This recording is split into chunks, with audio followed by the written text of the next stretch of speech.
Só repetindo agora na gravação. Todas as piadinhas que vocês fazem aparecem aqui gravado. Então, guarda as piadinhas sem graça pra mim.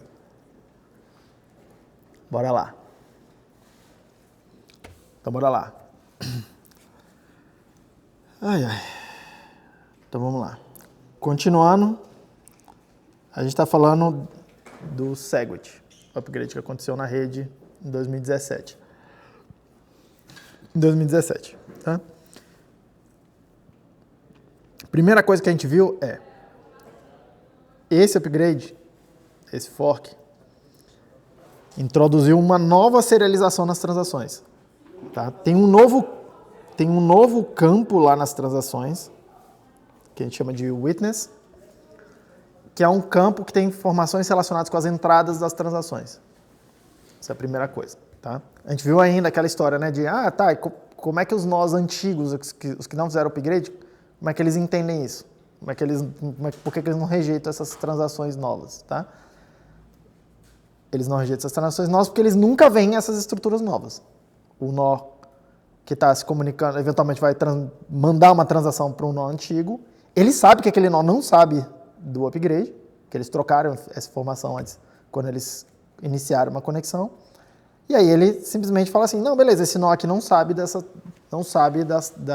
desse upgrade, ele serializa as transações com as informações antigas, no formato antigo, e manda para o nó. Ok? Isso que acontece. Só que os nós novos veem essas informações e eles têm uma semântica adicional, eles fazem alguma coisa com essas informações. Tá? E aí a gente viu que tem dois contratos. No Segwit eles chamam de programas.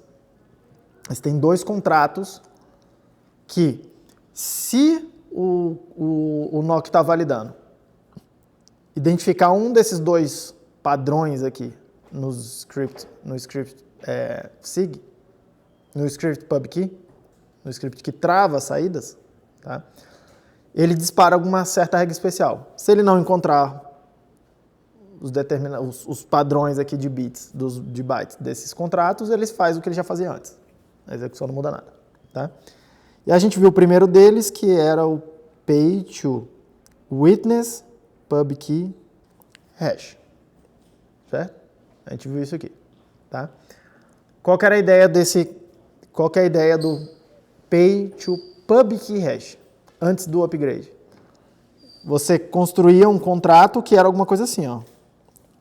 Op dupli, duplica o que tiver na pilha, calcula o hash 160 do que está na pilha,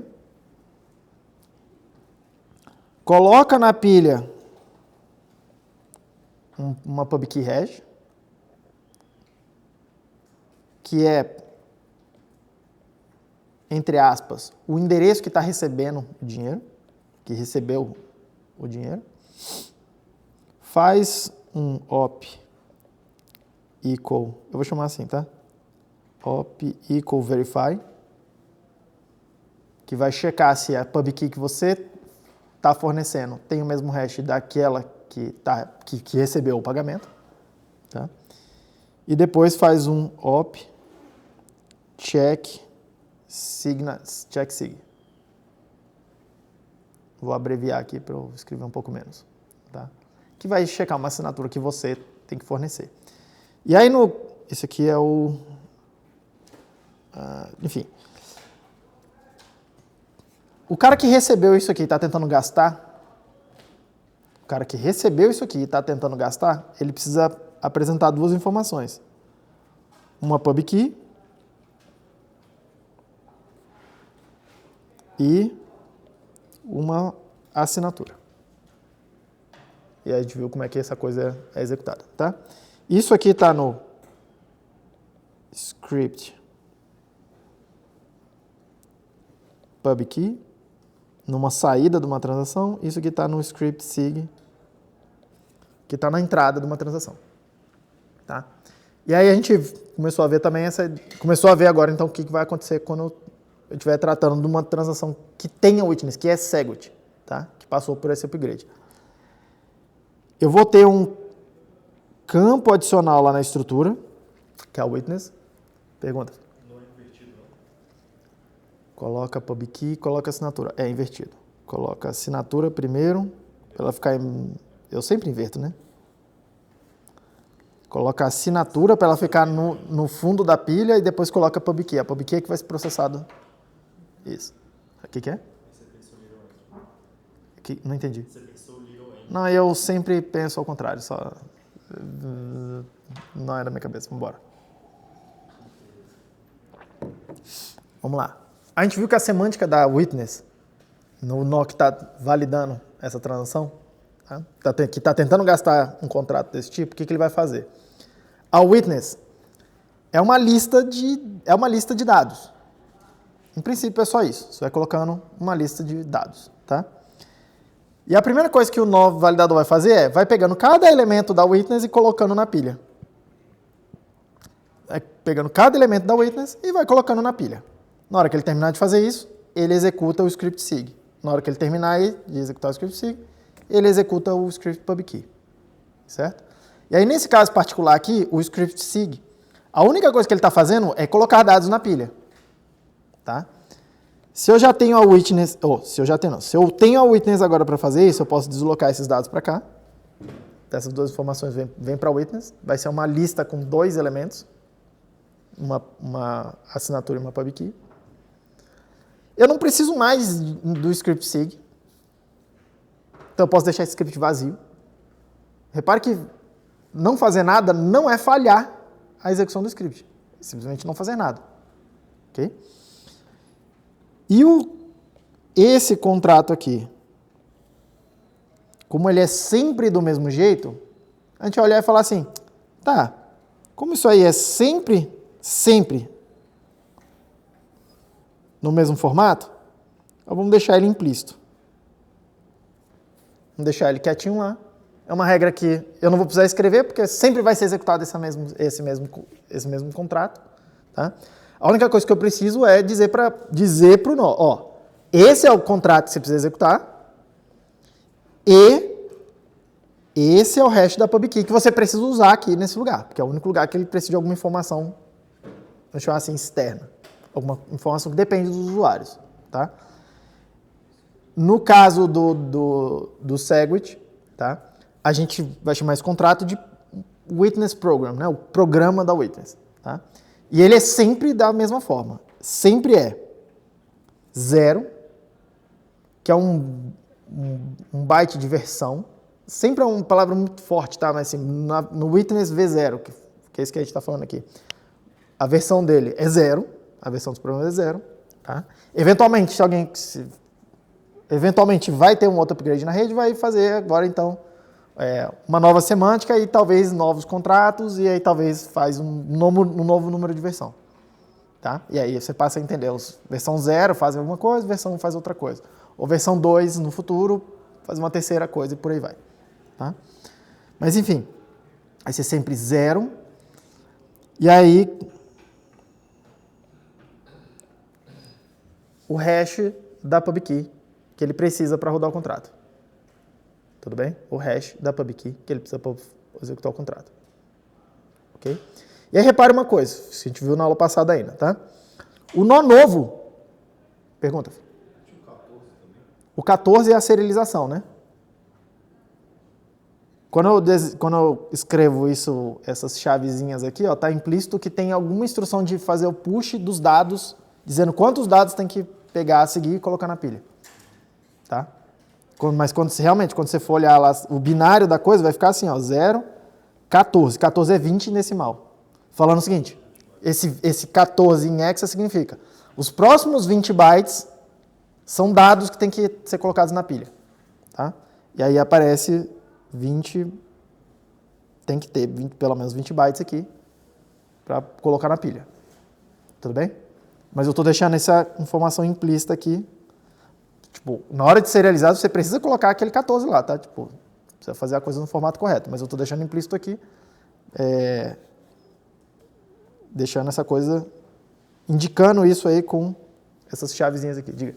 Você falou que precisa pelo menos 20 bytes. Se tiver menos, ele falha tentando colocar? Se tiver menos, já começa um problema que é o programa não está no padrão que o nó está procurando.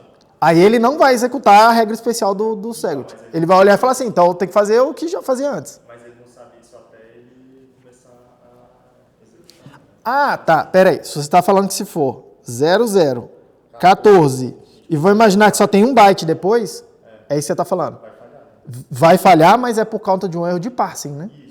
Isso quer dizer que essa transação é sintaticamente inválida. Tá? Mas a primeira coisa que o nó faz é parsear a transação inteira. Tá, e aí se eu for montar ela tipo 0, 14, hash, né, colocar os 20 bytes, e eu coloco, sei lá, tipo 0 no fim. Também vai dar errado porque também não vai estar no padrão certinho que o nó está procurando. Mas não vai provavelmente dar um erro de parsing. Aliás, você quer botar, sei lá, um hash aqui, né? Um hash, depois eu coloco um 0, 1, 0, 0. 0100, aí tem que ver o que isso aqui significa nos opcodes. Isso aqui é o op true e esse aqui é o op false. Então acho que ele vai parsear corretamente. Nunca testei esse tipo de coisa. Tem que ir lá e montar a transação e jogar no software e ver o que ele faz. Mas eu acho que ele vai parsear isso corretamente. Ele vai entender que é um programa do Segwit, mas não está nos padrões que ele está procurando. Porque ele só conhece 2 padrões. Tá? Eu acredito que ele vai... nunca rodei isso aqui para ver, isso era bem interessante. Mas eu acredito que ele vai olhar e falar assim, não é um dos padrões que eu conheço, executa como se fosse um contrato qualquer, um script qualquer. E esse script aqui, coloca 0 na pilha. Depois, coloca esses 20 bytes na pilha. Aquele 14 significa, coloca 20 bytes na pilha. Pega os 20 bytes, bota na pilha. Depois bota 1 na pilha, ou depois bota 0 na pilha. Nesse caso aqui, esse script vai falhar porque ele vai terminar com 0 no topo da pilha. Nesse caso particular. Hã? O code que terminava com lá no script, eles davam, tipo, retornar true no final da pilha. Aí ele só executava e validava qualquer tipo de transação. Não sei se enfim. Não lembro desse detalhe específico, mas enfim. Oi? Ele coloca 0 no topo da pilha inicial. Não daquele do Windows. Não, mas isso aí é o opcode do check multisig que consome um dado a mais, né? Mas acho que ele tá falando de outra coisa. Mas vamos seguir o baile aqui. De fato, tinha uma regra, mudou, tá? Em algum momento, logo no começo da rede, mudou alguma regra lá que era falha se tiver 0 no topo da pilha e não falha se tiver qualquer outra coisa. Essa é a regra de hoje. Mas eu lembro de ter lido alguma coisa que no início, acho que no primeiro cliente, tinha que terminar com verdadeiro no topo da pilha. Com 1 no topo da pilha. Com 1 especificamente. Tinha alguma coisa dessa aí, mas enfim, vamos pra frente. Beleza? O que eu tava falando? Você estava explicando que depois de você montar isso aí, o Segwit ele vai ler o 00. Ah, sim. Ele vai falar, O nó, a gente tá vendo aqui, o nó novo, o que ele vai fazer? O nó que sabe disso aqui, ele vai colocar a assinatura na pilha, colocar a pub key na pilha. Não falhou. Não vai executar nada no script que está vazio. Na hora de serializar esse script vazio, precisa indicar para ele o tamanho. Lembra que o começo do script é sempre quantos bytes tem o script. Então vai ter lá 0. Tá? Não vai fazer nada. Não vai falhar, continua. Na hora que ele vê esse padrão aqui, ele vai olhar e falar assim, beleza, eu tenho que executar esse contrato com esse hash que está aqui. Ele vai lá e executa o contrato com o hash que está ali. Tá? Basicamente como era antes, tudo bem? E o nó antigo, que não fez o upgrade? Bem, ele não vê essa informação, porque ele nunca recebeu essa informação. Então ele vai começar executando o script-sig. O script-sig está vazio, não vai falhar, segue o baile. Tá? Segue o baile. Aí ele vai olhar aqui, 0, bota 0 na pilha. Ele vai olhar um hash, ele vai olhar lá, tipo uma instrução, coloca 20 bytes na pilha e tem os 20 bytes na sequência. Ele vai botar esse hash na pilha e vai terminar a execução. Aí vai perguntar, tá bom, falhei? Não falhou. Porque não tem falso no topo da pilha, vai ter esse hash aí, que provavelmente não é tudo 0. Tá? E aí ele vai validar. Repara, ele não invalida a transação. Mas ele também não checa assinatura, ele não checa PubKey, ele faz menos coisas. Ele sabe fazer menos coisas. Tudo bem? Mas o importante aqui é que ele não invalide a transação. Tá? Beleza. Esse é o Pay to Witness PubKey Hash. O segundo contrato que ficou estabelecido é o Pay to Witness Script Hash, que é semelhante ao que já tinha lá, que era o Pay to Script Hash. Tá? Era o Pay to Script Hash. Como é que vai funcionar esse cara aqui? Ele vai funcionar assim, ó.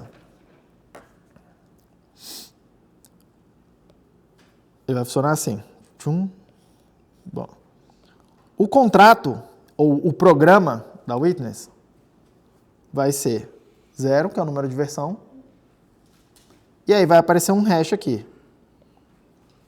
Eu vou escrever assim, tá? Hash 256, tem 32 bytes. O outro era um hash de 160 bits, que é um hash de 20 bytes, que era o que a gente usa nos endereços. Esse aqui vai ter um hash de 256 bits. Tá? Vai ter um hash de 256 bits. E é assim que ele diferencia um do outro. Aí ele olha 0. Aí ele olha a próxima coisa. Tem 20 bytes? Então é o primeiro tipo de contrato. Tem 32 bytes? É o segundo tipo de contrato. Tem qualquer outra coisa? Não sei o que é isso. Faz o que eu já fazia antes. Tá? Não é nenhum padrão novo estabelecido aqui. Certo? Quem vai gastar isso aqui, quem estiver tentando gastar isso aqui, precisa apresentar na Witness dados. Aí eu vou botar genericamente assim, tipo, coloca os dados aí que forem necessários para inicializar a pilha. E o último desses dados, a gente vai chamar de Witness Script. Witness Script. Que é muito parecido com o que a gente fazia, tá? Porque era lá no Pay to Script Hash. A gente ia colocando dados na pilha. A última coisa que a gente colocava na pilha era um script sem parsear. Só pegava um pedaço de um script e pum, tacava direto lá na pilha. Tá? E aí a gente fazia aquela coisa de calcula o hash do que está no topo da pilha, compara com o hash que você me deu, que é o hash que eu estou pagando no endereço. Se der e compara essas duas coisas são iguais. Se forem iguais, dispara uma regra especial que é saca do topo da pilha o 1 do igual, parseia aquele hash, que foi a última coisa que eu coloquei na pilha, e continua a execução com aquela pilha que sobrou e o script que eu agora parseei, o pedacinho de script que eu não tinha parseado antes. Okay? E aí a gente viu lá atrás que os nós que fizeram upgrade, eles validam essa coisa toda, em 2 etapas. Os nós que não fizeram upgrade, eles só validam se você está apresentando um script que é a pré-imagem do hash que está lá no endereço de pagamento. Beleza? Mas se você apresentar o script correto, ele vai validar e vai para frente. E segue o baile, mas ele não executa o restante do script. Aqui vai funcionar mais ou menos com a mesma lógica. Tá? Aqui vai funcionar com mais ou menos a mesma lógica. Como é que vai funcionar a execução dessa coisa, então? A gente vai colocando os dados na pilha. A gente vai colocando os dados na pilha. O último dado aqui vai entrar na pilha como se assim, nada tivesse acontecido. Então, pum, eu não entendo que é um script em princípio. Depois, isso aqui está um script vazio. E aí eu vou olhar isso aqui. O nó novo, repare, o nó novo, ele vai olhar esse padrão e falar assim, isso aqui eu tenho que fazer uma coisa particular com isso aqui. Tá? O que é que eu tenho que fazer? Eu tenho que pegar a informação que tiver no topo da pilha, o elemento que está no topo da pilha, tirar ele de lá, parsear essa parada, porque isso é um script, e executar esse script. E aí, executar esse script com o que tiver lá na pilha que sobrou, que é o que a gente já fazia antes. Tudo bem? E o nó antigo? O nó antigo não vai ver o witness, ele vai executar isso aqui e vai falar, beleza, não tem nada para fazer, vai colocar 0 na pilha, vai botar um hash na pilha. E ele vai falar assim, beleza, se esse hash provavelmente não é 0, esse hash não é 0, então isso aqui é válido. Repare que ele não invalida a transação nova. Tudo bem? Mas ele também não executa esse script que está embutido ali dentro, até porque ele nunca viu esse script. Primeiro ele vai verificar se o do witness script é igual ao hash do async. Isso. E depois é que ele passeia. Exatamente. Que é o que a gente fazia o outro contrato estava lá para fazer exatamente isso. O contrato do pay to script hash. Ele vai fazer a mesma lógica daquela coisa lá. Só que agora o dado veio por meio da witness e não por meio do script sig. Ele simplesmente vai validar por ver que esse milhão de bytes é igual ao que foi estipulado na saída? Como é que é? Ele vai simplesmente validar esse script public por conta do resultado que eu vou estar colocando para gastar, comparar com o hash. Não, ele vai primeiro pegar esse último elemento aqui. Deixa eu limpar um pouco. Ele vai pegar esse último elemento aqui. Ele viu esse padrão, tá? Ele viu esse padrão aqui. 0 e 32 bytes. Isso não é o witness que você está falando. Não, isso aí no script public. Isso é o contrato que alguém pagou. Isso aí está na saída de uma transação que eu estou tentando gastar. O nó validador, na hora que eu estou tentando gastar essa saída aí, ele vai olhar isso aqui, esse padrão e falar assim, beleza. Pega o... Tem lá a witness, vai botando na pilha. Pega o último elemento, faz o hash, compara com esse hash que está aqui. Se não bater, ele já sabe que é inválido. Se bater, ele faz o parsing disso aqui, é um outro script, e ele executa esse script. Ele continua executando com aquela pilha que está lá que sobrou. Eu digo em relação ao nó que não tem uma witness. O nó que não sabe SegWit. O nó que não sabe SegWit. O nó que não sabe SegWit, ele nunca viu isso aqui, ó. Para início de conversa. Ele só vê o script sig e o script public. Então ele vê o script sig primeiro. Ele está com a pilha vazia. Aí ele começa a executar com o script sig. Aí o script sig está vazio. Ele fala assim, beleza, não tem que fazer nada. Aí ele segue para o script public. O script public bota 0 no topo da pilha, depois bota 32 bytes no topo da pilha. Aí terminou. Ele terminou a execução. Aí ele se pergunta, no topo da pilha tem falso? Não. Tem um hash lá com um monte de bytes. Estou considerando que esse hash não vai ser 0. Tem 0 no topo da pilha? Não. Então isso é válido. Isso é um spending válido. Entendeu? Isso é um gasto válido. Só isso. Todo mundo ok com isso? Ele só vai executando o que ele está vendo aqui. Se ele vê um dado aqui, ele bota na pilha. Se tivesse outros opcodes aí, ele ia executar os outros opcodes. Mas o Witness Program é meio que feito para o nó antigo. Na hora que ele executa aquilo, para ele é um script válido como outro qualquer. Só que é um script meio estranho, assim, porque ele olha e fala, ele vê isso aqui e fala, porra, isso aqui é um anyone can spend. Isso aqui ele sabe que é um anyone can spend. Qualquer um pode gastar isso aqui, não precisa apresentar nenhuma informação para isso que você gasta. Entendeu? Ele olha isso aqui e fala assim, cara, isso não é inválido, mas é para ele tratar isso com desconfiança. Tá? Isso aqui ele vai... O software, inclusive, ele tipo, meio que classifica as transações entre standard e não standard. E o que são as transações standard? São aquelas que eu mostrei para vocês. É o page public, eu acho que é standard ainda. O page public hash, o page script hash. Ele olha isso aqui e fala assim, cara, isso não é inválido, mas isso não é uma das transações padrões que eu conheço, um dos contratos padrão que eu conheço. É para ele tratar isso com desconfiança. Ele pode, por exemplo, escolher não fazer o relay disso aqui. Por exemplo, você me mandou uma transação dessa, eu sou um nó antigo. Aí eu vou validar. Aí eu validei, tá tudo ok. Só que eu percebo que é uma transação não é padrão. Não é dos padrãozinhos que eu estou esperando. Eu posso simplesmente escolher não retransmitir isso. Entendeu? Mas eu não estou invalidando. Se isso aqui entrar num bloco, eu vou perceber essa transação, eu vou validar também e eu falo assim, é uma transação meio estranha, mas ela é válida. Beleza, eu não vou jogar fora do bloco. Essa que é a questão importante. Ele não invalidar para não comprometer o bloco, exatamente. Todo mundo ok com isso? Esses são os dois contratos da Witness, tá?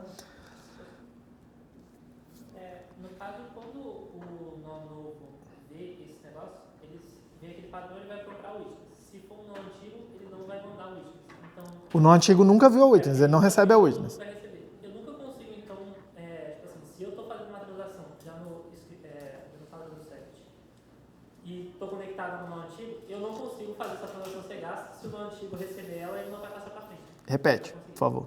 Tipo assim, eu tô fazendo uma transação no padrão Segwit, tô conectado com um nó que tá no padrão antigo ainda. Imagina, você é o nó Segwit e eu sou o nó Legacy. Isso. Eu não sei de Segwit, beleza, e aí? E aí, assim, essa transação partindo de você, ela nunca vai passar pra frente. Tudo bem. Imagina que você me mandou uma transação Segwit. Para mim, é uma transação Anyone Can Spend, é válida. Sim.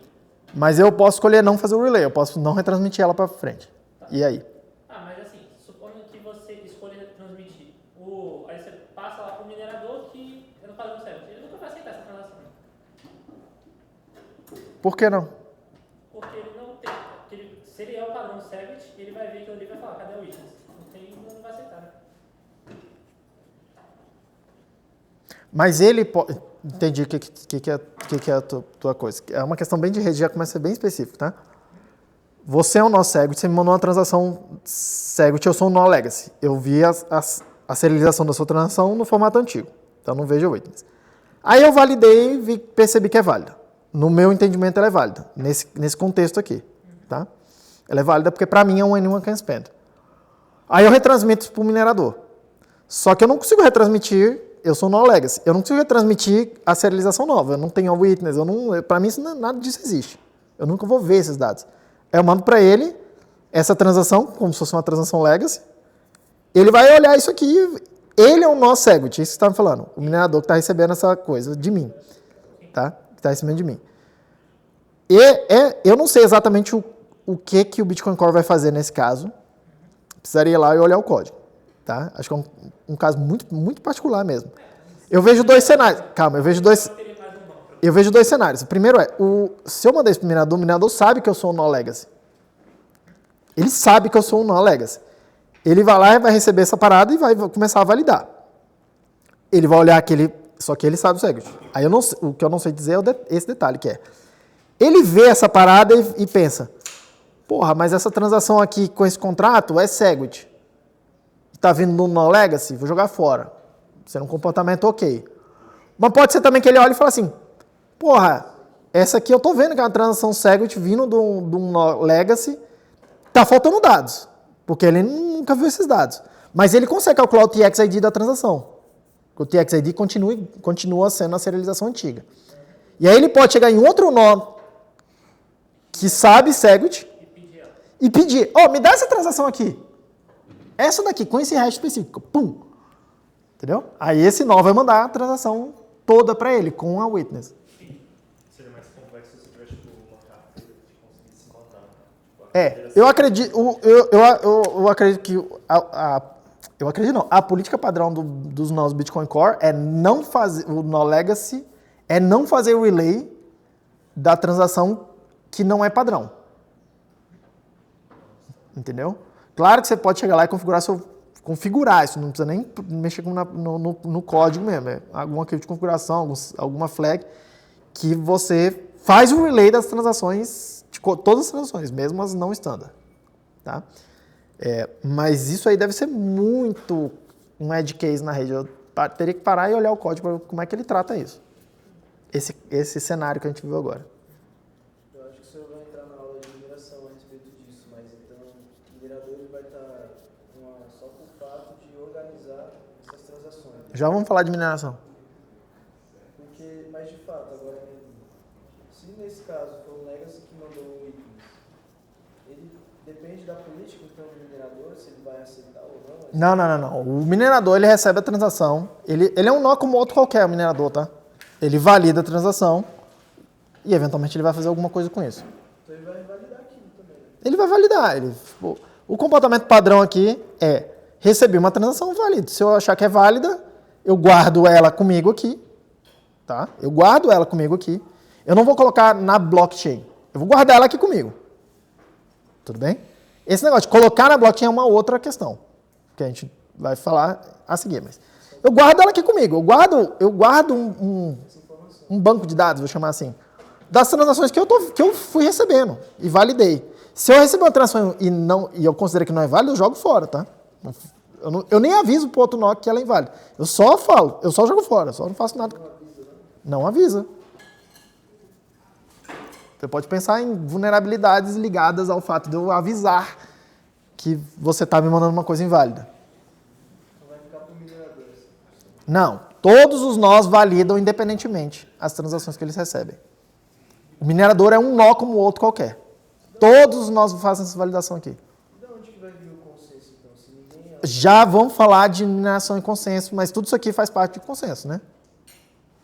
Tem a, implicitamente não. Tudo que a gente está falando que tem a ver com consenso, porque boa parte do consenso a gente decide. Essa transação é válida ou inválida. Aí tem várias coisas vários critérios que correspondem a essa noção de validade. A gente está vendo as partes isoladas aqui da transação. Ela tem que ser sintaticamente válida, o script tem que ser válido, né? Nesse sentido aqui que a gente está vendo. Não só a parte formal, mas a semântica dele tem que estar correta também, que é executar esses scripts. Entendeu? Tudo isso aí. Tem tamanho, não tem um tamanho máximo de transação, mas sim, tem um máximo de coisa que ele pode fazer, e tem alguns limites. Tá? Então tem essa coisa arada toda. Mas tem outras coisas que vão ser validadas pelos nós que a gente não está vendo aqui ainda, porque a gente só está vendo a transação isolada, não está vendo ela num contexto maior ainda. Tudo bem? Todo mundo ok? Beleza. Por fim, e eu vou falar isso aqui porque vocês vão precisar, tá? Mas vamos lá. Isso que a gente está falando aqui, que é a questão da serialização e a semântica dos scripts, é esse BIP 141. Tá? O Segwit tem são vários BIPs, tá? São várias mudanças. O outro que é importante aqui para a gente é o BIP 143. O BIP 143, ele especifica uma nova forma de calcular a assinatura da transação, para a entrada da transação. Se eu precisar incluir uma assinatura, como que eu calculo essa assinatura? Esse como calcula mudou, tá? Como é que era...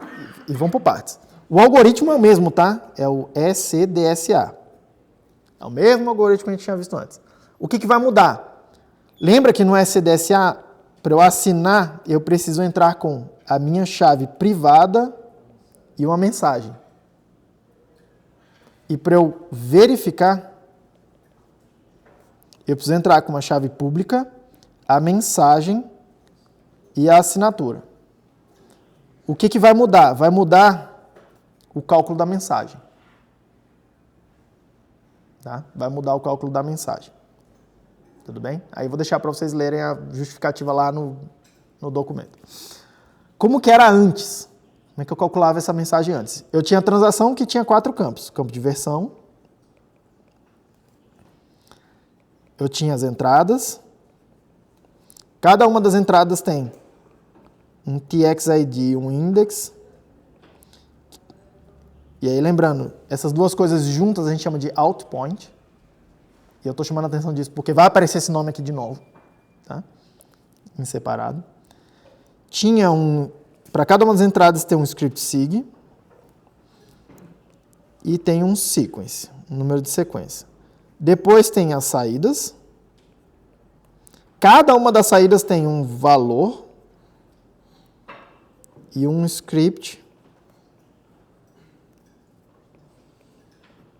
o script pubKey, que trava aquela saída. E por fim tem um campo que chama lockTime. Aí, como é que a gente calculava o M da mensagem? Tanto na hora de assinar quanto na hora de verificar. Eu monto a transação. Tá? Aí na hora de assinar, o que eu faço? Eu vou apagar o script sig de todas as entradas da transação. Todas elas. Tá aí, para cada uma das entradas, eu vou assinar a primeira entrada.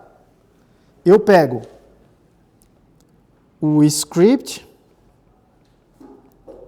pubKey. Coloco no lugar. Qual o script pubKey? O script pubKey que está nesse outPoint, que está lá na saída da transação que eu estou tentando gastar. Lá tem um script, pega o script e copia aqui. Bum. Copia aqui. Ok? Adiciona o que a gente chamou de hash type, que em princípio é 1 byte. Tá? Mas toma muito cuidado, porque na hora que ele entrar aqui, ó, nessa posição, a gente vai fazer um padding dele para ele ficar com 4 bytes. Para todos os efeitos aqui, para a gente é o byte 1.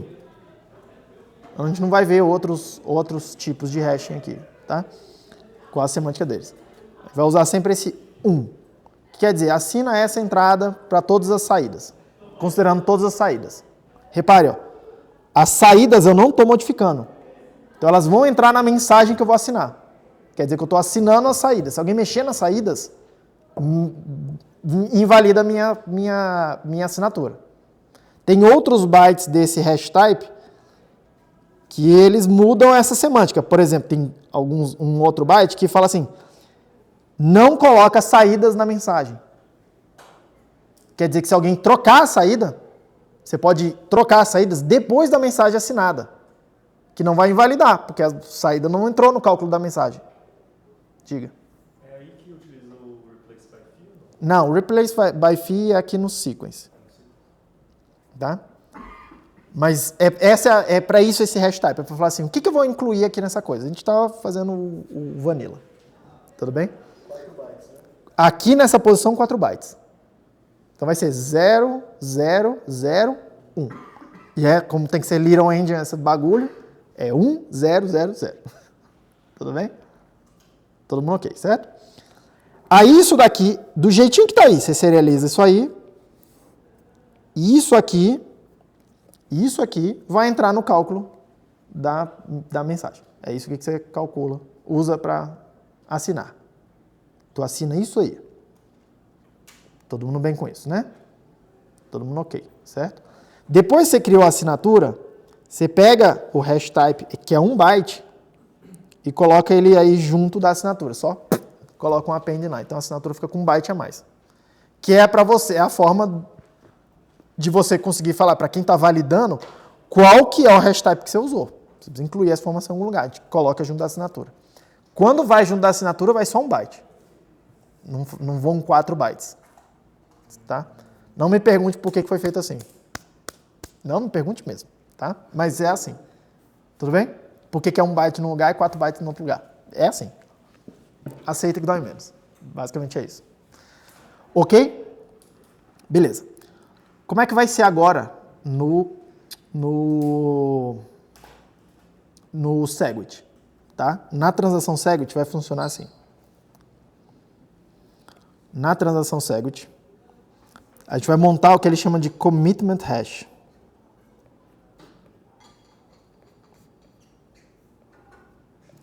A gente vai montar uma mensagem, vai fazer o hash dela e assinar esse hash. Tá?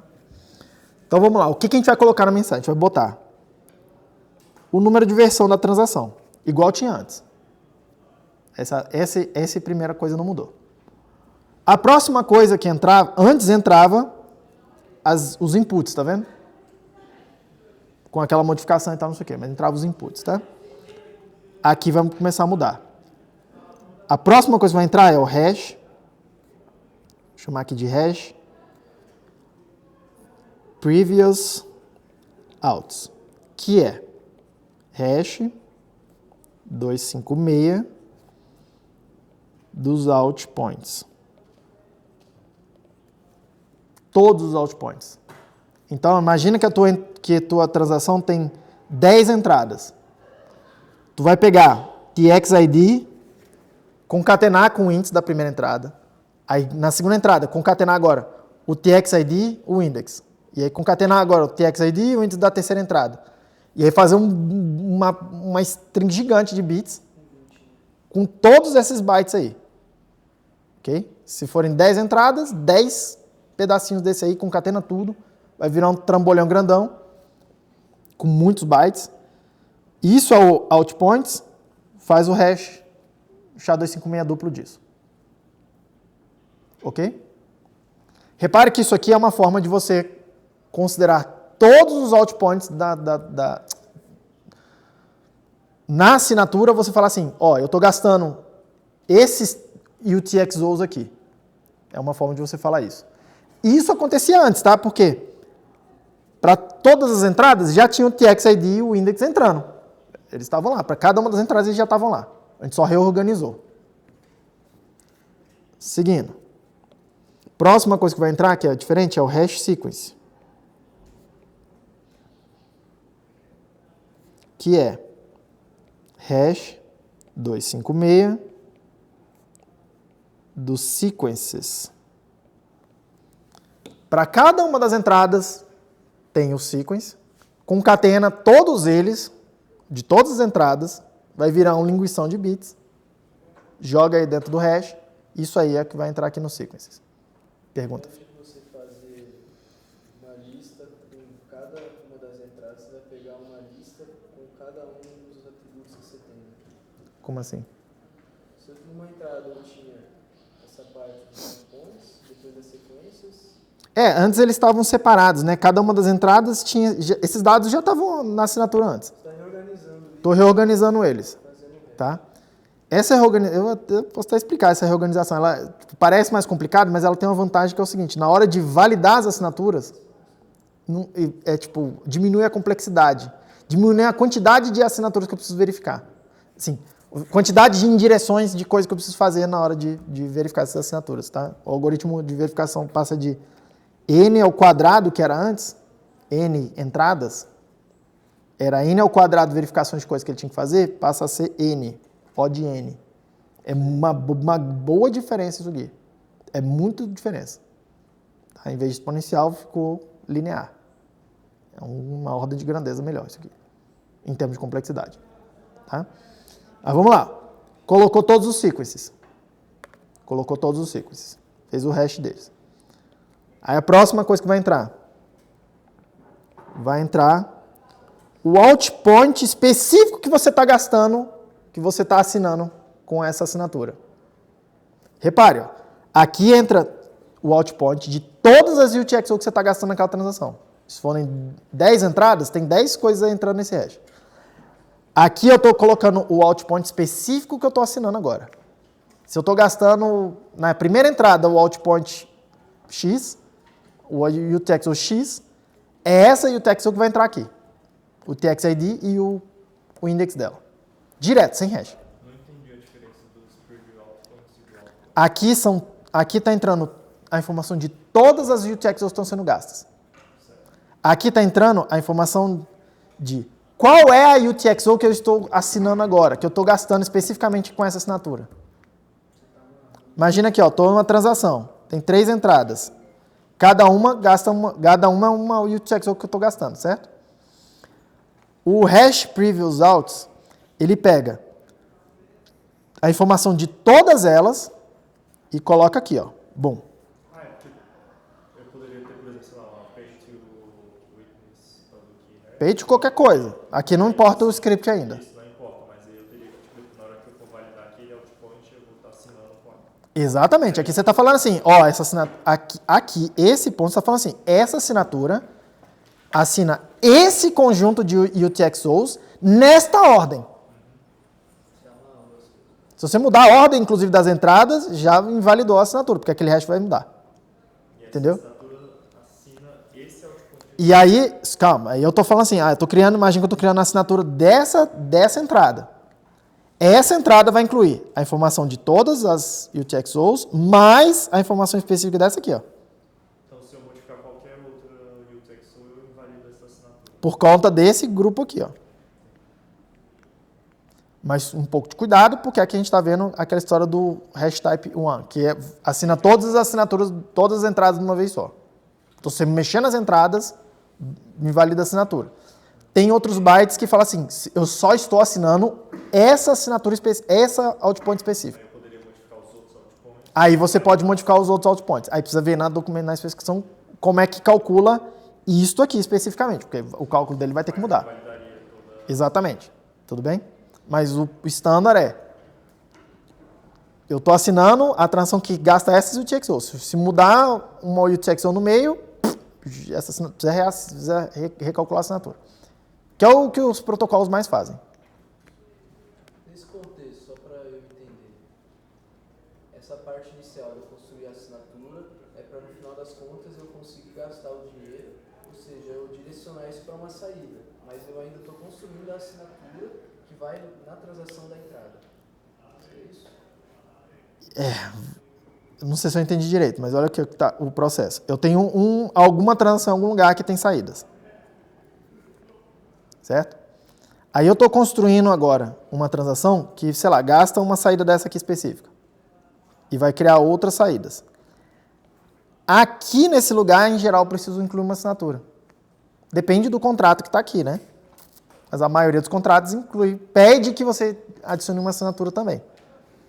Mas essas informações que você está usando para construir ela, porque você acabou de mostrar, elas partem da antiga ou da transação atual? Das duas. Eu estou montando a transação TX, estou tentando gastar uma coisa que está na transação TX'. Aí presta atenção nos dados que aparecem aqui. Esse número de versão é o número de versão da transação TX. Esses outpoints, imagina que eu estou aqui só com uma entrada, é informação, tá aqui, ó, o TXID dessa transação e o index dessa transação, dessa saída nessa transação. Os sequences é a informação que está aqui, ó, na transação que eu estou montando agora. Então, estou pegando a informação da transação que eu estou construindo e assinando, mas eu estou usando algumas informações que vieram do passado, da UTXO em particular. Não da transação inteira aqui do passado, tá? Em particular, da UTXO que eu estou tentando gastar. Eu estava pensando que esses outputs aí seria do que eu botaria nem faria sentido. O outpoint ali é para eu falar assim, eu estou tentando gastar a saída tal na transação tal. Seguindo. Deixa eu limpar o espaço aqui, que vai entrar muito mais coisa aqui ainda. Estou chamando a atenção de que essas coisas já estavam na assinatura antes, tá? Já entravam nos dados da assinatura, só estão reorganizados. Próxima coisa. Vai entrar um script code. Que eu vou marcar com um asterisco aqui que eu vou explicar depois, em separado. Depois disso vem o value. Qual é o valor da UTXO que eu estou tentando gastar nesse outpoint aqui? Ok? Qual é o valor da UTXO que eu estou tentando gastar com essa assinatura? Essa informação não entrava antes, ó. Essa informação não entrava antes, tá? Próximo. O sequence da entrada específica que eu estou assinando agora. Essa informação entrava antes, porque ela estava aqui, ó. Seguindo. Eu vou calcular uma coisa que a gente chama de hash outputs, que é hash 256 de para cada uma das saídas, o value, o valor da saída, junto com o script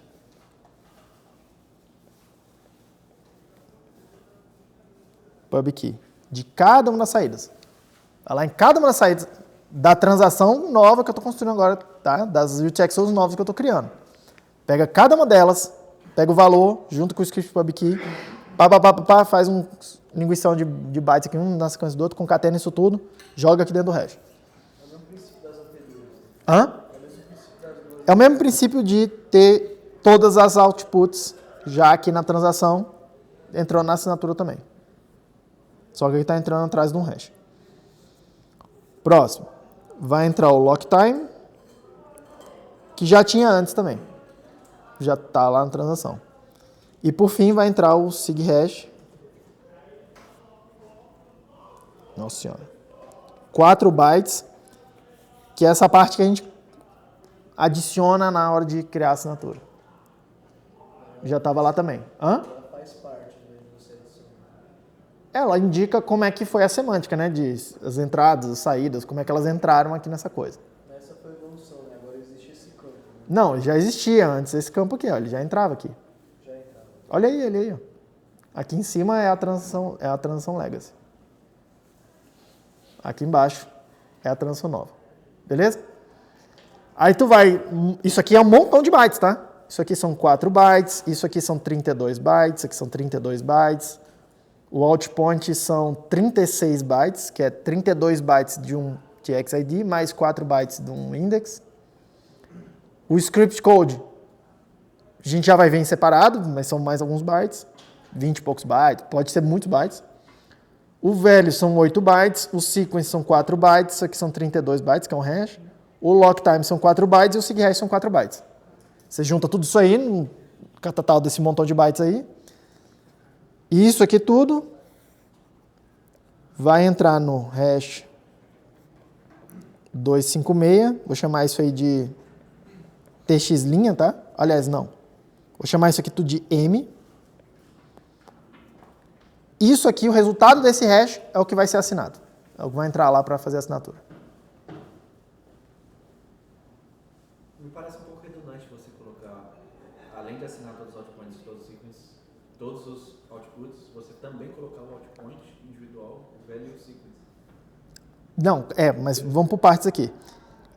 Esses caras aqui têm a ver com os outpoints que eu estou criando agora. Sim, não, isso eu entendi. Mas me parece ser redundante porque você já está assinando todos os outpoints naquela ordem. Todos os sequences naquela ordem. Você está adicionando todos os outputs também naquela ordem. Uhum. Me parece um pouco redundante você também colocar o outpoint velho. Esses pedaços aqui, né? É. O específico separado. Você já está assinando tudo naquela ordem. Você está colocando de novo essa informação. Vou te perguntar, então, essa é uma excelente observação, mas por que eu faria isso? Então, é segurança. Não. Por que eu faria isso? Tudo é por segurança, mas especificamente, por que eu faria isso? O que pode te parecer? Eu vou relacionar o outpoint que eu estou querendo assinar com a assinatura dele. Tipo assim, A pergunta é, se eu não colocasse essa parte aqui, poderia ser Todas as assinaturas seriam iguais. olha só o que você acabou de falar, se eu não colocar essa parte, a assinatura de todas as entradas seria igual. Não parece que ficaria uma coisa meio estranha? Entendeu? Essa parte aqui está aqui para que cada uma das assinaturas seja única. Para cada uma daquelas entradas seja única.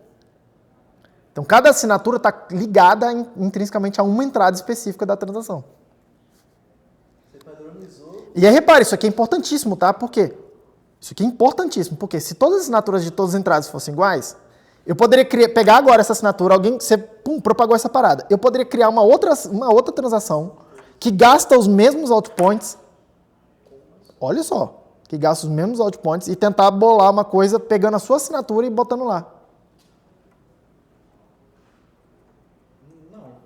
Não, o Porque quê? você precisa, assim, para ser uma transação diferente, você precisaria mudar os outputs. Mudar os outputs muda tudo.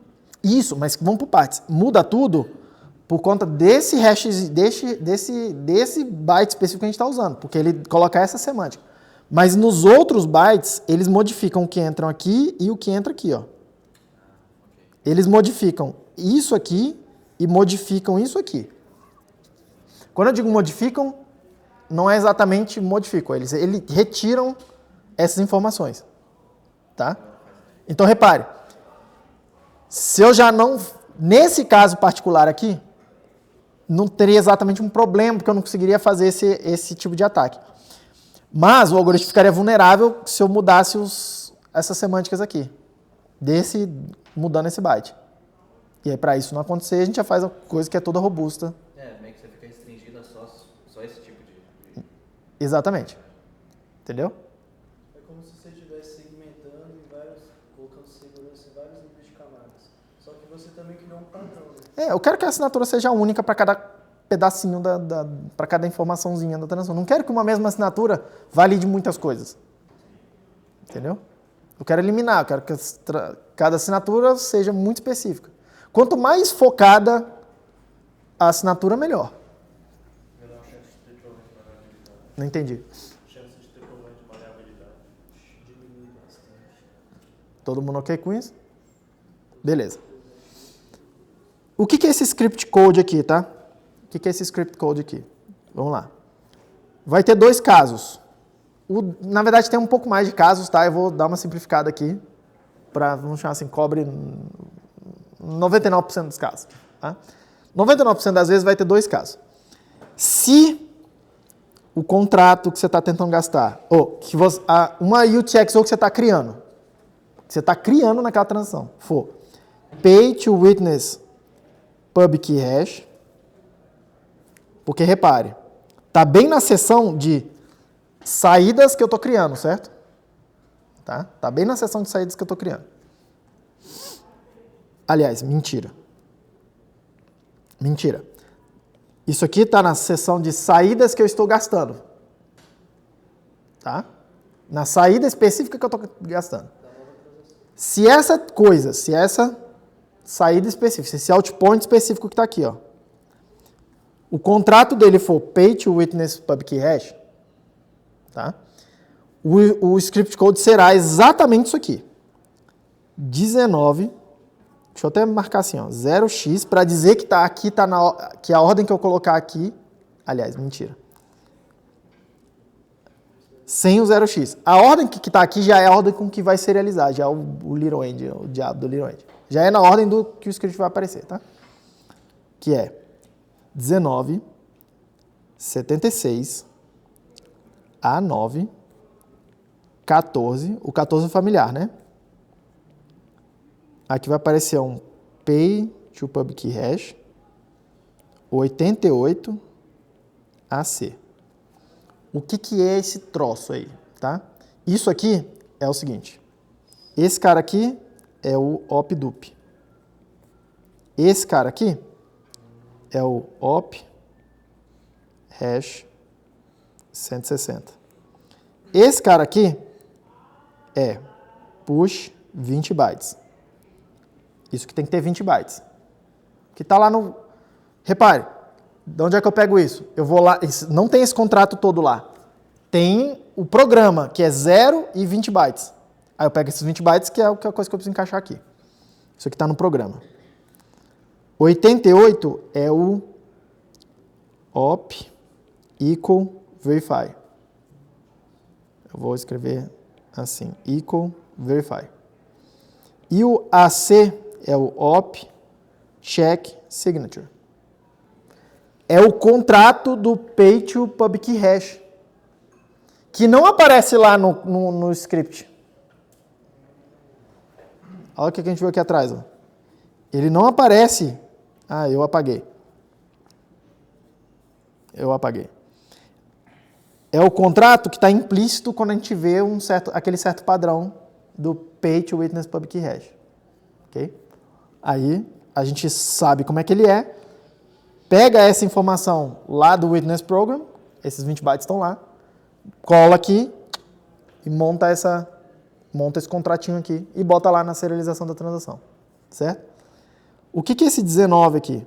Esse 19 significa... significa... Tem 25 bytes nesse script que segue. É o tamanho do script, tá? E tem 25 mesmo, porque isso aqui tem 20, aqui tem mais 3 e aqui tem 2. Tudo bem? Na hora que vocês estiverem fazendo, uma das coisas que vocês vão errar, com certeza, é na hora de serializar esses scripts, vocês vão esquecer, certeza, vários de vocês vão esquecer de botar quantos bytes tem o script na hora que você precisa serializar alguma coisa com o script. Vocês vão montar os scripts e não vão botar o tamanho do script na frente. Aí vai dar errado direto. E é uma bosta de debugar isso aqui. Ok? Esse aqui é o script code, que entra aqui. Se o que você está tentando gastar com esse outpoint for um pay to witness pub key hash. E se for um pay to witness script hash? E se for isso aqui? Tá? Se for isso aqui, você vai pegar o script... não é. Você vai pegar o witness script e colar ali. Direto, só pá. Tá? Onde que está esse cara? Esse cara está na witness. E aí percebe uma coisa. Quem é que monta a witness? É você que está assinando a parada. A coisa que você botar aqui na witness, nessa posição da witness, você bota ali também naquele script code. É você que montou isso aqui. Só depende de você. Você não precisa ir na transação anterior, porque essa informação não estará lá. Todo mundo bem? Todo mundo bem? Isso aí é o BIP 143. Tem mais detalhes e tal, mas isso aqui é o que vocês precisam para navegar e, inclusive, resolver as coisas, assinar as transações de vocês. Isso aqui é o que você precisa para começar. Todo mundo ok com isso? Todo mundo bem com isso? Então, beleza. Vamos falar um pouco de mineração, tá? Que é para aumentar o contexto dessas transações agora. Tá? A gente passou o semestre inteiro. Tem meses que a gente está falando. Tem meses que a gente está falando. Olha só. Tá? Tem meses que a gente está falando o seguinte. Tem uma coisa que chama transação. Tem entradas. Tem saídas. E aí a gente está definindo a validade dessa transação. O que ela significa e o que é uma transação válida e uma transação inválida. Certo? Então vamos por partes. Tem uma parte sintática, que é os campos, aqueles campos naquela ordem, com aquela quantidade de bytes, na história do Little Endian, aquela coisa arada toda. A serialização, tanto para Segwit quanto não Segwit e tal, tudo isso é sintaxe. A sintaxe dos scripts e tal. E tem uma parte semântica. A parte semântica é o que essa coisa significa. Tá? Parte da semântica é tem uma outra transação, eu estou tentando gastar um outpoint, e aí a autenticação, a autorização disso aqui vai ser feita como? Executando o script que está aqui, depois, na sequência, executando o script que está aqui. Repare que isso é semântica, né? Isso dá uma noção de significado para essa coisa. Tá? Isso aqui é válido, isso aqui tem que ser válido. A gente passou um tempão vendo isso aqui também ainda, tá? Vários contratos diferentes e tal. Boa parte da mágica acontece aqui. A maior parte da mágica, eu diria. Tá? E repare uma coisa, a gente passou... Cara, a gente tem meses que a gente está falando isso aqui, e eu não falei de blockchain ainda. Vou estar rindo aqui. Tá? Que é tipo risível mesmo, porque quando o pessoal pensa em blockchain, criptomoedas, todo mundo pensa, é blockchain. Minerar. Não, blockchain. Eu acho que Bitcoin é um negócio legalzinho, mas a revolução mesmo é a blockchain. É quase que nem falar que, sei lá, uma Ferrari é legalzinha, mas o interessante mesmo da Ferrari é o volante. Sabe? Tipo, assim, se não tiver o volante lá, não vai rolar. Mas convenhamos, né? Tipo assim, o volante não é a parte mais interessante do bagulho, como vocês podem perceber, tá? Tudo bem. Mas olha só. Parte da semântica tem a ver com esses scripts, mas parte da semântica, a parte extremamente relevante, tem a ver com a ideia de eu só posso gastar UTXOs pré-existentes.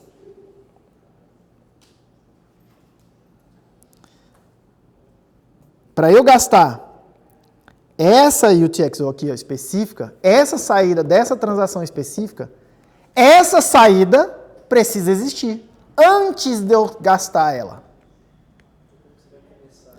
Não tem como eu gastar, ou não é que não tem como, mas precisa ser impossível, precisa ser inválido eu tentar gastar uma saída, uma UTXO que não existe. Ok? E aí perceba uma coisa, quando eu desenho assim, é óbvio que isso tem que acontecer. Mas na hora que eu estou vendo a transação, isso não é óbvio. Não é óbvio mesmo. Olha aqui ó, a transação de novo. Ó, a serialização da transação legacy está aqui, ó, na nossa frente aqui. Ó. Tá aqui, ó. Aqui, ó. Vamos lá, ó. Em branquinho, tá aqui, ó. Script. SIG.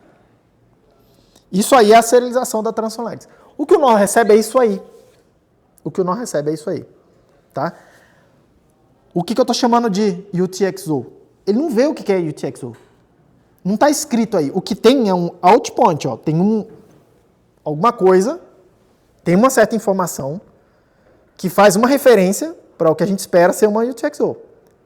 Só que na própria transação em si não tem dizendo aqui, essa UTXO existe. Só tem falando assim, Ó, eu estou tentando gastar a coisa dessa transação aqui, com esse TXID, nessa saída desse index aqui. O nó precisa ir lá e descobrir se isso aqui existe ou não. Ok? O nó precisa descobrir se isso aqui existe ou não. Precisa ter alguma forma da gente decidir se isso aqui existe ou não existe. Tá? Então, primeiro, só posso gastar UTXOs pré-existentes. Segunda coisa, eu só posso gastar UTXO uma vez. Exatamente uma vez. Essas duas coisas precisam ser verdadeiras também, para eu considerar uma certa transação semanticamente válida. Okay? Se a primeira condição ali, UTXO pré-existente, não for verdadeira, quer dizer que eu estou tentando criar dinheiro do zero, do nada. Eu estou tentando gastar algo que eu não tenho, que não existe. Tá? Tá entrando na transação um valor, uma coisa de valor que não existe. Então não está entrando valor na transação. Não está entrando dinheirinho na transação para eu poder pagar alguém na saída. Okay? A segunda condição, se eu pudesse gastar UTXO mais de uma vez, é o equivalente de eu pegar uma nota de R$10, pagar o Emanuel uma coisa, R$10 para o Emanuel dar a nota para ele, e aí magicamente eu tenho a nota de novo e poder pagar o Luca mais R$10. É isso que a gente chama de gasto duplo. Chama de gasto duplo, é eu poder gastar o mesmo dinheiro mais de uma vez. Que no mundo físico é uma situação meio absurda, é uma situação absurda. Tá, sacou? Eu dei um negócio para você, eu dei a nota para você, eu dei a moeda de ouro para você, eu dei a coisa para você, eu não tenho fisicamente como executar esse ato de novo com outra pessoa. Gastar aquela mesma coisa. Porque eu não tenho mais a posse daquela coisa. A posse e a propriedade se misturam no mundo físico. Tá? Mas aqui é mais complicado essa história de a posse e a propriedade. Porque eu sempre tenho posse de informações. Uma vez que eu tenho os dados uma vez, tipo, quem me garante que eu destruí aqueles dados, que eu apaguei aqueles dados?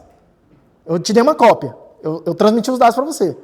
Mas em computação não tem a noção de eu pegar uma informação, entregar para você e eu não tenho mais ela. A natureza da informação no mundo digital é copiar. Não é transferir de um lado para o outro. É sempre copiar de um lado para o outro. O que menos tem escassez é informação no mundo digital.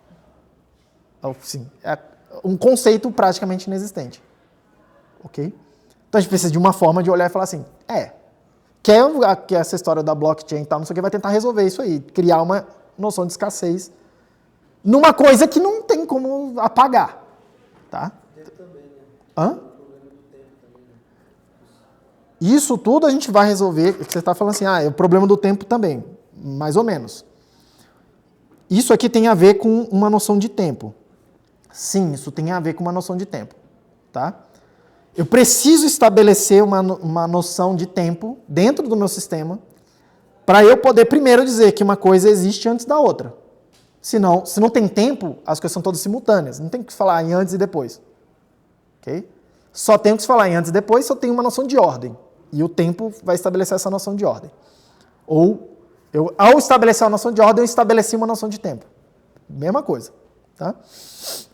E essa coisa de eu gastar o UTXO uma vez tem a ver com, eventualmente, eu tenho uma certa transação e eu tenho duas transações aqui tentando gastar a mesma transação.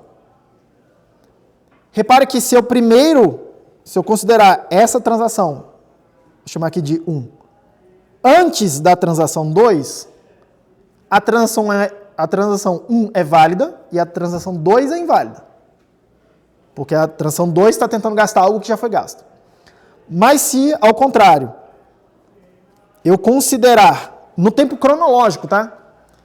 No tempo do relógio mesmo, de parede, eu primeiro considerar a transação 2, eu vou considerar ela válida, e a transação 1 é inválida. E aí você pode pensar assim, pô, professor, mas isso aqui é meio trivial, é só... Vamos imaginar que você viu primeiro a transação 1 e depois você viu a transação 2. É só você falar, a transação chegou primeiro, então ela é óbvio que ela é a primeira. Mas a questão é, não tem uma noção de tempo absoluta na rede, porque imagina, eu posso vir aqui e ter visto primeiro a transação 1 e depois a transação 2, no tempo, no meu tempo do relógio. Tá? Só que em outro lugar da rede, outro nó pode ter visto primeiro chegar a transação 2 e depois chegar a transação 1. Por conta de diferença de latência, delay nos caminhos que essas coisas fizeram. Tá? Lembra que isso aqui é redes, né? Redes é um inferno. Redes é totalmente não determinístico essas coisas de tempo aqui. Você não sabe quando as coisas vão chegar. Tá? Você não sabe quando as coisas vão chegar. Entendeu? E aí a gente precisa de um mecanismo, porque a grande questão é essa. A gente precisa concordar, todo mundo que participa da rede, a gente precisa concordar. Qual é a ordem das coisas? Então a gente precisa estabelecer algum mecanismo de consenso para a gente chegar nesse aqui. Por isso que eu falei, parte do consenso está ali, né? Na semântica das transações, os scripts e tal. Mas boa parte do que a gente chama de consenso tem a ver com esses mecanismos de sincronia. Estabelecer essa noção de tempo. Tá? E a gente está tentando estabelecer uma noção de tempo de forma descentralizada. Não tem ninguém dizendo, não tem ninguém para falar assim, essa aqui é a primeira, essa aqui é a segunda, que é o que o banco faz. O banco vê todas as transações e o banco decide qual é a primeira, qual é a segunda. O banco decide. Okay? Aqui a gente não vai ter isso. Cada um de nós precisa decidir e concordar, a gente precisa dar um jeito de sincronizar. Não tem uma autoridade, porque a gente confia e fala, não, aquele cara ali falou, está falado. Ok? Como que a gente vai estabelecer isso aqui no Bitcoin? Assim, uma parte relevante da inovação está aqui também. Tá? A gente vai usar essa estrutura de dados que a gente vai chamar de blockchain. Tá? Então vamos lá. A blockchain, primeira coisa, é uma lista ligada de blocos. São os elementos dessa lista. Tá? E é uma lista ligada mesmo. Tem o primeiro, aí tem um ponteiro para o próximo, aí tem um ponteiro para o anterior. E você vai anexando coisas novas, e a coisa nova aponta para a última coisa que ele viu e completa, vai aumentando a lista. Né? É literalmente uma lista ligada. Tá? Uma lista ligada de blocos. Então, eu vou ter uma certa noção de um bloco, que eu vou chamar aqui de bloco 0. É uma estrutura de dados como outra qualquer. Ela tem duas partes. Ela tem um cabeçalho, vou desenhar assim, o cabeçalho, e tem uma lista de transações. Tá? A lista de transações é bem simples, tá? Tipo assim, na hora de serializar, é um var int, dizendo quantas transações vêm a seguir, e aí vem cada uma das transações. Viu a serialização? Só pum, pum, pum, encaixar uma atrás da outra. Tá? Se tiver 1000 transações, vai ter lá 1000, um byte lá, 2 bytes, 3, falando lá 1000, e aí vai vir a primeira transação, a segunda transação, a terceira transação, uma atrás da outra. Pá. Beleza? E tem esse cabeçalho, que a gente vai ver em separado já. Tá? Eu vou ter, eventualmente, um bloco B1, mesma coisa, ele tem um cabeçalho, ele tem transações, e nesse ponteiro, uma das coisas que vai existir é alguma coisa para fazer referência, dizendo qual é o bloco anterior, do ponto de vista desse bloco 1. E é a mesma coisa para os próximos. Um bloco 2, tem um cabeçalho, tem as transações. Aqui tem alguma coisa que indica qual é o bloco anterior dele. E assim por diante. Isso aqui é a blockchain. Ok? E aí repare. Eu não vou entrar em muito detalhe filosófico dessa coisa, mas eu acho bem interessante. Que é o seguinte. O tempo aqui, nesse sistema, ele tem duas dimensões. Tá? Ele tem duas dimensões. Ele tem uma primeira dimensão, que é bem óbvia aqui, ó, que é a cronologia dos blocos. A gente vai ver que o cabeçalho dos blocos inclui um timestamp. Um timestamp dizendo a hora do relógio que aquilo foi criado. Tá? Então eu tenho uma certa noção de quando que esse bloco foi criado no tempo, aproximadamente. No tempo físico. Okay? Então, um bloco que vem na sequência, em princípio, vem depois, cronologicamente, do bloco anterior, ou dos blocos anteriores. Tá? Apesar de que, formalmente, o timestamp, vou chamar aqui de T1, do T2, formalmente, o timestamp do 1 pode ser maior do que o T2. Tá? De novo, por conta de questão de latência. Pode ser que eu comecei a produzir o bloco num certo momento, Aí passou muito tempo, sei lá, alguma coisa aconteceu, tá? Minha percepção do relógio tá desalinhada com a de outros peers.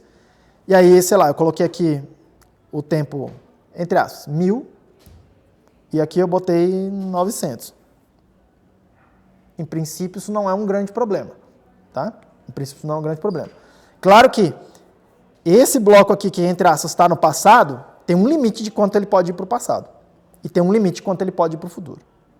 Tá? Mais ou menos 2 horas para frente e para trás. Um negócio assim. Tá? Esse é aquele tempo, por exemplo, no caso que eu tenho duas linhas de bloco, aí chega um... Não. Isso aí é outra coisa. Isso aí é o split na blockchain aqui. Mas isso aqui é só comentários, porque vai aparecer um timestamp. Você vai botar, entre aspas, o timestamp de agora, mas pode ser que demore para minerar o bloco. Mas não só isso, você pode querer mexer nesse timestamp. Tanto maliciosamente, quanto sem querer. Pode ser que o seu relógio da tua máquina simplesmente não está sincronizado com o das outras. Não tem um servidor para sincronizar aqui, em princípio. Certo? Então a minha noção de tempo pode estar um pouco diferente da sua. O relógio da minha máquina pode estar um pouco diferente do seu. E aqui a gente admite uma diferença de mais ou menos 2 horas. Tanto para frente quanto para trás. Ok? Mas enfim. Mas a gente estabelece uma noção, uma certa cronologia entre esses blocos aqui. Mas não só isso. Não só isso. Porque dentro de cada bloco pode ter milhares de transações. Lembra? A regra é que cada bloco tem no máximo 1 megabyte e no máximo 4 mega VByte, que é aquela história do peso do bloco, que é a conta nova do Segwit. Tá? Então tem essas duas coisas aqui. Isso aí dá milhares de transações dentro de um bloco. Milhares. Alguns milhares. 10 mil, 20 mil. Dá bastante transação num bloco. É pouca, mas é bastante. Tá? Isso quer dizer que aquela história de um antes do outro aqui, ó, o pré-existente, pode ser que ela aconteça dentro do mesmo bloco. Pode ser que uma coisa aconteça e a outra coisa aconteça dentro do mesmo bloco. Então a gente precisa de uma sequência, de uma noção de tempo dentro do bloco também. Okay? E aí a gente vai estabelecer da seguinte forma. Na lista de transações tem a primeira transação, a transação 0 do bloco 0, tem a transação 1 do bloco 0, tem a transação 2 do bloco 0 e assim por diante. No bloco 1, vai ter a transação 0 do bloco 1, a primeira transação naquele bloco. Depois, a transação 1 do bloco 1, a transação 2 do bloco 1 e assim por diante. Ok? Dentro de isso, e é bem fácil estabelecer, tá? Porque aparece, tem os bytes lá. Aparece primeiro os bytes da primeira transação, depois dos outros, depois, tá? Tá na ordem já. A gente vai considerar que o tempo cresce nessa direção aqui. Dentro de cada bloco, tá? Isso quer dizer que a transação 1 do bloco 0, ela é anterior, ela precede a transação 2 do bloco 0 e ela vem depois, no tempo, da transação 0 do bloco 0. Faz sentido, né? Do ponto de vista dessa transação aqui, essa aqui está no passado, essa está no futuro. E todas as demais ali estão no futuro. Tudo bem? Para cada uma dessas transações, certo? Então, repare aí, ó, a gente tem uma noção um pouco mais sofisticada do que é o tempo aqui na rede. Ok? Cada um dos nós vai manter uma blockchain dessa. E aí, repare que, inclusive no white paper do Satoshi, ele não chama de blockchain essa estrutura. Não aparece esse nome, blockchain. Tá? Ele chama isso aqui de timestamp server. Servidor de timestamps, né? De carimbo de tempo, de marcação de tempo. Em nenhum momento no paper ele chama isso aqui de blockchain. Em nenhum momento. A blockchain é uma solução proprietária? Não, é. Não, o pessoal não, bloco. É uma lista ligada, velho. É uma lista ligada, velho. Isso já existia, velho. Hã? É uma estrutura de dados da mais boba de todas. Uma das mais bobas de todas. Mais ineficientes. Não. Mas ela Não, pera. Ineficiente em qual sentido, entendeu? A inserção de um bloco novo é altamente eficiente. não nesse sentido. Então, tem que estabelecer o que é eficiência aqui. Só na questão de ele dar uma quantidade de informações, né? Mais ou menos, vamos por partes.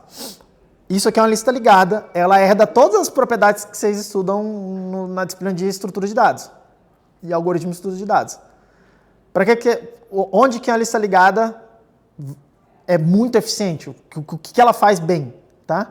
Inserir um novo elemento na cabeça da lista. Que no nosso caso aqui é inserir um bloco aqui no final.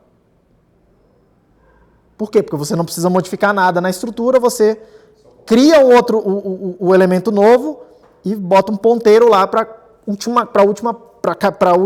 a coisa que era a última coisa. E aí você mantém uma referência para isso daqui. Você não precisa manter referência nem para os outros. Vocês estudaram isso aí lá em algum lugar aí de estrutura de dados. Tá? Altamente eficiente inserir um elemento novo. Ok? Ah, não, eu quero inserir um elemento no meio da lista. Aí você sabe que é um pain in the ass. Né? Por quê? Porque, em geral, você mantém um ponteiro só para o início da lista, para a cabeça. Aí, se eu quero inserir alguma coisa aqui, o que eu preciso fazer? E em cada elemento, pegar o ponteiro, ver o ponteiro e ir para o elemento anterior. Pegar o ponteiro e ir para o elemento anterior. Então, eu preciso percorrer a lista até chegar no lugar que eu quero inserir. Aí, eu preciso modificar isso aqui, para apontar para a coisa que eu estou inserindo, colocar lá o elemento novo. Mas eu preciso percorrer a lista. Entendeu? Ah, eu quero... Não, aqui a gente não vai fazer essa operação. Aqui a gente não vai fazer essa operação. E mesmo se você quisesse fazer, a gente vai fazer isso ser custoso. Já vou dizer como. Vamos por partes. Outra coisa que é bem ineficiente em lista, fazer a busca. Ah, eu quero buscar uma informação qualquer aí na lista. Você precisa, em princípio, percorrer a lista toda. É O de N com N elementos na lista. Certo? Então, assim, é bastante ineficiente nesse caso. Repare que isso aqui nada mais está fazendo, às vezes, de um banco de dados para guardar todas as transações, para persistir todas as transações. Só que se você precisar buscar uma transação aí no meio do caminho, e a gente precisa o tempo todo, porque toda vez que chegar uma transação nova, eu preciso ir lá e olhar dados da transação, de alguma transação anterior que eu preciso gastar. Eu preciso fazer busca nessa estrutura o tempo todo. Tá? Se eu só mantivesse essa estrutura como ela é assim, seria muito ineficiente ficar fazendo essa busca o tempo todo. O tempo todo. Por isso que cada um dos nós vai manter essa estrutura aí e outros bancos em paralelo para poder indexar essas informações de uma forma um pouco mais veloz. Um pouco não, assim, muito mais veloz. Tá? Pra você poder encontrar a informação de maneira mais assertiva aqui dentro dessa coisa. Tá? Mas, em princípio, esse aqui é o mecanismo de sincronização, é o que dá a noção de tempo para a gente. Ok? Beleza. Vamos lá. Segue o baile aqui. O que significa minerar? Minerar significa inserir um bloco nessa estrutura. Ok? Para inserir um bloco nessa estrutura, percebam, eu não estou falando ainda de calcular hash, nada disso. A coisa mais importante que o minerador precisa fazer é decidir quais transações ele vai incluir aqui e em qual ordem. Essa é a operação mais fundamental dessa coisa aqui. Todo o resto é, vamos chamar assim, um efeito colateral para a gente alcançar um consenso, para a gente sincronizar. Mas o que precisa acontecer e essa aqui é a chave do negócio. O que o minerador faz? Ele decide a ordem com que as transações vão entrar aqui. E repare, a ordem importa. Porque ele pode colocar coisas numa ordem e aí aqui dentro tem uma noção de tempo, né? Ele pode colocar, por exemplo, ó, aqui na primeira, sei lá, aqui no começo uma transação que gasta uma saída que está no futuro. Isso aqui é inválido. Se ele fizer isso, isso é inválido. Então a ordem importa. Ok? A ordem importa no que ele coloca aqui. O minerador é nó que decide a ordem com que eu vou botar essas coisas no próximo bloco. E ele vai construindo isso. Isso é o que é o minerar. É decidir a ordem das transações. Decidir a ordem das transações, reparem, tá? Não é uma operação trivial do ponto de vista da segurança da coisa. É decidir sobre quais transações são válidas e quais são inválidas. Desse ponto de vista aqui, ó. Ele assume essa responsabilidade. O minerador é que faz esse trabalho. O minerador é que faz esse trabalho, tá? Em alguns lugares vocês vão ver que isso aqui, o pessoal chama isso aqui de clearing. Tipo, consolidação. Consolidação. É a verificação final de uma transação, inclusive bancária também isso acontece. É a verificação final de uma transação a partir do momento que a gente decidiu, beleza, isso aqui é assim, não vamos mexer mais. A pessoa chama isso aqui de clearing ou consolidação. Ok? Esse é o trabalho que o minerador tem que fazer.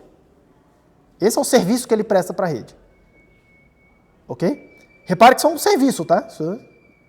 Alguma coisa tem que acontecer. Tá? Só que a gente passa a ter problemas aqui, que a gente precisa resolver.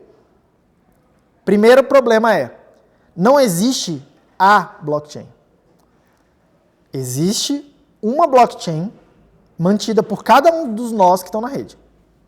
Então, se eu tenho uma rede aqui, sei lá, um nó aqui,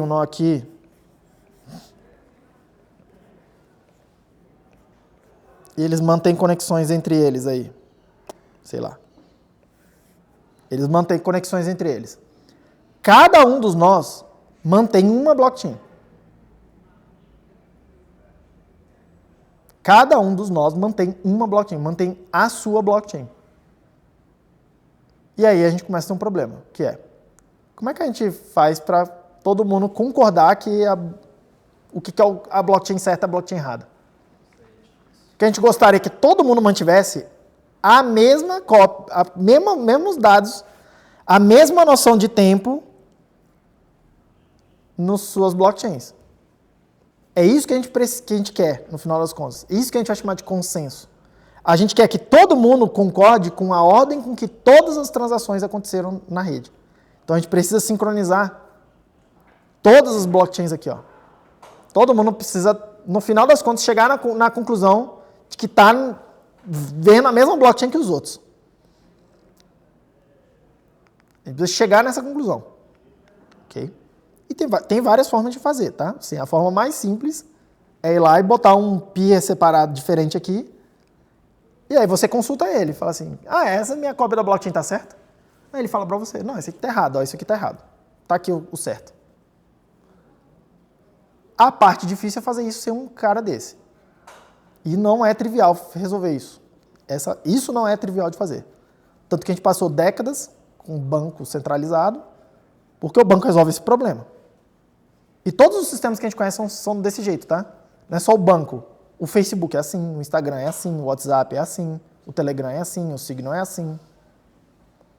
O servidor de e-mail do Gmail que você usa é assim, o servidor de e-mail do Hotmail que você usa é assim. Assim que eu digo, tem um servidor central e você tem cópias das coisas, das mensagens com você tem cópia das informações com você. Tá? Não necessariamente tudo, mas você tem cópias das coisas, de partes da informação com você. E como é que você decide se a informação está certa ou errada? Você vai lá no servidor e pergunta, isso aqui está certo? Ou então, me dá a informação certa aí. Você vai lá e pede para ele. E aí esse cara aqui, ó. Esse cara aqui é o que vocês estão careca de estudar e implementar os CRUD da vida aí de vocês, nos estágios, nas coisas de vocês aí. Tá careca de implementar essa parada aqui. Tá? Quando eu desenho um nozão vermelho aqui desse jeito, não quer dizer que é um computador só. Vocês estudam essa coisa de sistemas distribuídos, tá? Banco de dados distribuídos, essa parada toda. Mas, em última instância, do ponto de vista lógico, mesmo que o banco de dados do Twitter esteja em, sei lá, trocentos países, não sei quantos lugares separados, isso aqui, do ponto de vista lógico, é um banco de dados que está sendo acessado. Tudo bem? E tem, em princípio, o mesmo problema. Tem vários bancos mesmo, né, guardando informação, e precisa sincronizar eles. Só que você diminui, né, o seu domínio, né? A sincronização vai ser entre eles, não? A sincronização vai ser entre eles e lá você também tem authority, né? Também tem essa noção, nesses bancos distribuídos, você também tem essa noção de autoridade entre eles. pode mudar ali o que é, mas tem algum mecanismo para estabelecer uma certa hierarquia. Essa hierarquia pode ser, inclusive, dinâmica. Aquelas coisas de sistemas distribuídos, vocês estudam também em algum lugar aí. Tudo bem? A grande pergunta é como é que a gente fazia isso aqui sem, tá? Essa é a dificuldade. É aqui que entra a história do blockchain.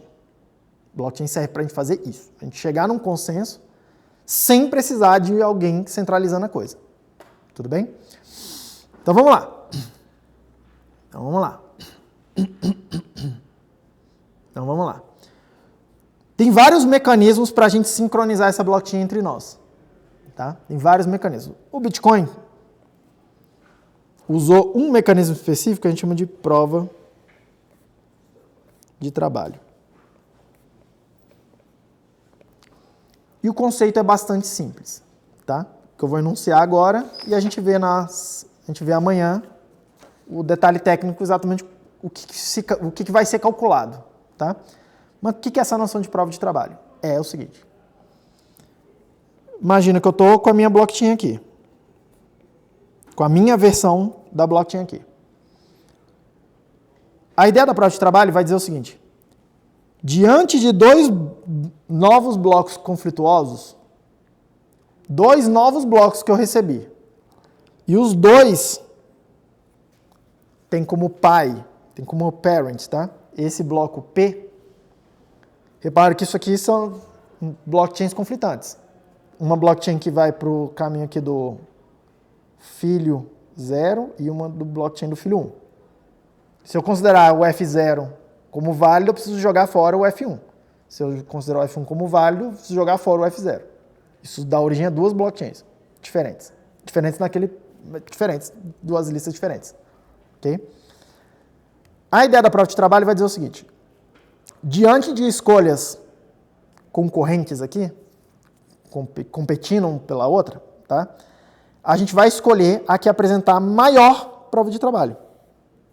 Então, o que a gente vai fazer é comparar a prova de trabalho da eventual blockchain que estiver sendo produzida aqui com a prova de trabalho acumulada com a eventual blockchain que está sendo construída nesse outro ramo e vai, nesse mecanismo, escolher. Vamos pegar a que tem a maior prova de trabalho e vamos descartar a que tem a menor prova de trabalho. Então, diante desses dois blocos, a gente vai escolher o bloco que tem maior prova de trabalho. Vou definir isso na aula que vem, exatamente o que significa isso, no caso do blockchain, no caso do Bitcoin. Okay? Mas esse mecanismo de prova de trabalho não precisa ser implementado como é no Bitcoin. Basta que você defina uma noção de prova de trabalho. Alguma coisa que você consegue medir. Okay? Alguma coisa que você consegue medir. No caso específico do Bitcoin, essa prova de trabalho vai estar ligada a algum tipo de trabalho físico. Algum tipo de trabalho físico. Tá? Então a gente vai ver isso aqui na aula que vem, que a gente vai fazer.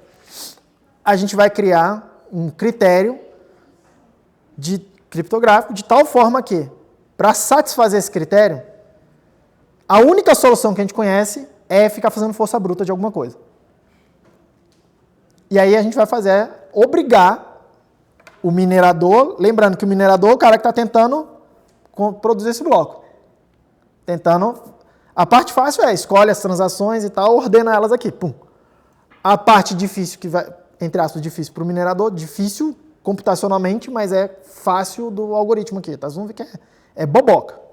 É boboca a conta que tem que ser feita. Mas é computacionalmente custoso. A gente vai fazer ele gastar algum recurso físico. Tá? E aí isso daqui é uma sacada muito genial. Porque isso aqui conecta, essa ideia aqui conecta um trabalho no mundo virtual com um trabalho do mundo físico. E o mundo físico é o mundo físico.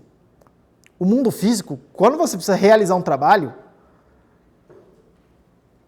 precisa de recursos físicos. O primeiro deles é o tempo. E o tempo é uma coisa escassa. O tempo uma vez que você gastou seu tempo fazendo uma coisa, não tem como recuperar esse tempo mais. Já era. Já gastou, não tem mais jeito. Okay? Você gastou energia para fazer alguma coisa? Já era. Já gastou, aquela energia já se dissipou, não tem como você pegar no ar o calor de volta. Em princípio, não tem como pegar no ar o calor de volta. e girar um gerador de... Já era. Já usou a energia, acabou, já era. Já dissipou no espaço aí. Virou barulho, virou calor, já era. Okay? Você pode até tentar dar uma aproveitada para esquentar alguma coisa, um ambiente. Mas assim, em princípio já era. Okay? O tempo do teu funcionário que estava lá cuidando dessas máquinas. Cara, o cara já trabalhou lá 3 dias, 4 dias, você já tem que pagar o salário dele, pô. O mundo físico é implacável. O mundo digital não tem essa noção de trabalho mesmo. Tá? Não tem essa noção de trabalho. Na computação não tem essa noção. Tem uma noção de complexidade. Mas você já repara que a gente fala de complexidade, quando a gente fala de complexidade, é uma coisa bem desvirtuada assim, do mundo físico. Tá? A gente não está falando de tempo. A gente está falando de complexidade. É um tempo meio abstrato, assim, do tipo, n ao quadrado demora mais do que n. Mais ou menos, depende. No mundo real não é bem assim. Tem vários algoritmos n quadrado que funcionam bem e é assim que funciona. Claro que quando a gente encontra um algoritmo que é, sei lá, log de n, a gente tende a preferir aquilo sobre um que é n quadrado, por exemplo, para a mesma coisa. Tá? Mas não quer dizer que o n ao quadrado seja impossível de... Não é assim. Tá? Não é assim que funcionam as coisas. Tudo bem? Agora, no mundo físico, não. Tá? No mundo físico, trabalho é trabalho mesmo. Ok? E essa ideia aqui é uma certa ideia genial. Por quê? Porque no mundo físico tem essa história do trabalho que é implacável. E não só isso. Se algo tem que acontecer no mundo físico, isso vai responder a incentivos econômicos. Vai responder a incentivo econômico, porque a gente está falando de... Não só de produção, mas a gente está falando de utilização de algum recurso que é escasso, fisicamente escasso. E todo recurso que é escasso vai responder a incentivos econômicos. Porque a gente precisa ter alguma forma de decidir. Tá bom, eu vou alocar esse recurso assim ou assado. Se eu aloco assim, eu não posso alocar assado. E essa é a questão econômica. Como que a gente vai decidir sobre essa alocação? Okay? Por isso que essa coisa aqui é tão genial, assim, porque ela conecta uma coisa do mundo completamente virtual intrinsecamente com uma coisa no mundo físico. Precisa acontecer para acontecer alguma coisa no mundo virtual. A gente vai ver a conta amanhã.